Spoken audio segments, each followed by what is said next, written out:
70년대 초반 그 정도까지만 하더라도 북한에 비해서 우리의 전체적인 군사력은 좀 그렇게 좀 떨어지는 그런 상황이었어요. 그래서 미국도 이걸 모르진 않았거든요. 네. 주한미군 철수에 대한 입장들을 계속 갖고는 있었지만 무조건 철수를 하는 것은 아니고 한국군이 북한군과 대등하거나 오히려 그 북한군보다 월등할 수 있도록 현대화 계획이라든지 한국군 증강 계획을 미국이 거기에 상응하는 보상 조치들을 계속합니다. 도와주는 거죠. 도와주면서 자신들의 이제 지상군을 좀 빼겠다라고 얘기를 하는데요. 그 보안 조치 중에 핵심은 아까 제가 처음 시작할 때 말씀을 드렸던 한미 연합군 사령부입니다.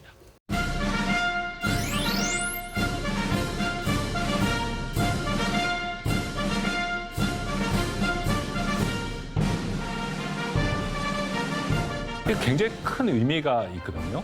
이제는 북한의 도발에 대해서 따로따로 하는 것이 아니라 하나의 지휘 통제 안에서 이른바 원팀이 되는 거죠. 그 원팀이 돼서 전쟁을 한다.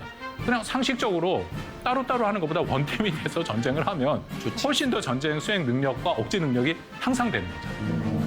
근데 어쨌든 이 한미연합사가 창설된 다음에 미국이 주한미군 추가 철수를 중단하겠다는 입장을 밝히는데요. 그리고 나서 80년대로 넘어가니까 이제 그 당시에 이제 신냉전이라 해서 레이건 대통령 등장하고 그렇더니 당연히 공산권에 대해서 강경한 조치들이 취해지게 되고 그렇다면 주한미군을 비롯해서 미국에 전진 배치된 미군에 대해서는 건드리지 않고 오히려 강화하는 조치들로 가죠. 와, 지금 뭐 여러분께서는 사랑과 전쟁의 전쟁편까지 진짜 삭막히게 달려온 것 같아. 이게 70년 역사의 지금 절반 정도 본 거잖아요. 지금 보니까 너무나 많은 일들이 있었네요. 그렇습니다. 어쨌든 20세기 후반 21세기로 접어들면서 한미 동맹은 드디어 또 한 번의 변화를 맞게 됩니다. 냉전의 상징으로서 동서분단의 실체로 자리 잡고 있던 베를린 장벽의 개방은 2차 세계대전 이후 가장 큰 사건으로 받아들여지고 있습니다.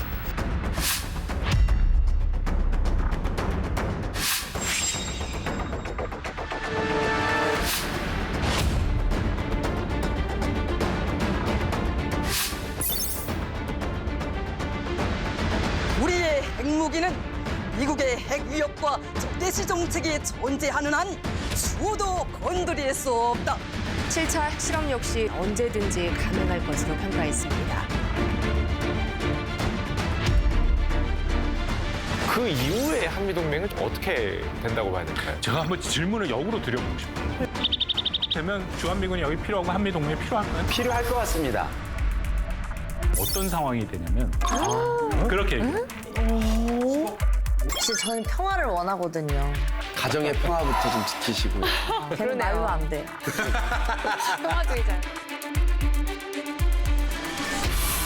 냉전이 끝나서 사실은 기대가 있었죠. 드디어 이제 평화가 오고 한반도에도 좀 평화로 온다 하는데 참 안타깝고 속상하게도 한반도의 평화의 모습은 보이지 않고 한미동맹은 새로운 도전에 직면하게 됩니다. 북한 핵 문제죠. 왜냐하면 북한의 핵이 본격화되는 1차 북핵 위기라는 것이 1993년부터 시작이 됩니다. 뭐냐면 1993년에 북한이 핵 비확산 조약, 영어로 NPT라고 하는 게 있거든요.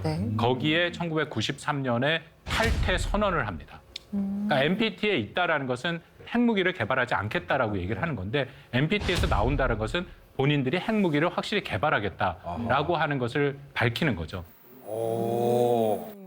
북한이 여기 이제 노동신문에 자신들이 탈퇴 선언을 하면서 이 오른쪽에 이렇게 써 있습니다. 이거는 우리 수지 씨가 읽어주시죠. 조선 핵무기 전파 방지 조약에서 탈퇴. 나라의 안전과 민족의 존엄을 침해당할 수 없다고 성명. 와. 이렇게 읽은 거 와, 같아요. 저희 방송 정확히 파악하셨네요. 아니, 북한이 여기입니다. 경찰 아저씨 육순이라고. 여기입니다. 아니에요. 저 그분이 여기 와 있습니다. 그 그냥 뉴스에 따라한 것 뿐이에요. 너 리수지 씨죠? 아니. 저 영천이시거든요. 나중에 저랑 한번 결어봐요. 같은 앵커로서. 네, 어쨌든 이 한반도 핵무기가 고조되니까 이번 중국까지 나서서 어떻게든지 이 문제를 해결해 보려고 그 대화를 계속 중재를 했었어요. 근데 결국 탈퇴를 못치 못하고 전체적으로 위기가 되고 그러니까 이제는 한미 동맹의 핵심이 북한 핵 쪽으로 가서 변화되기 시작하죠.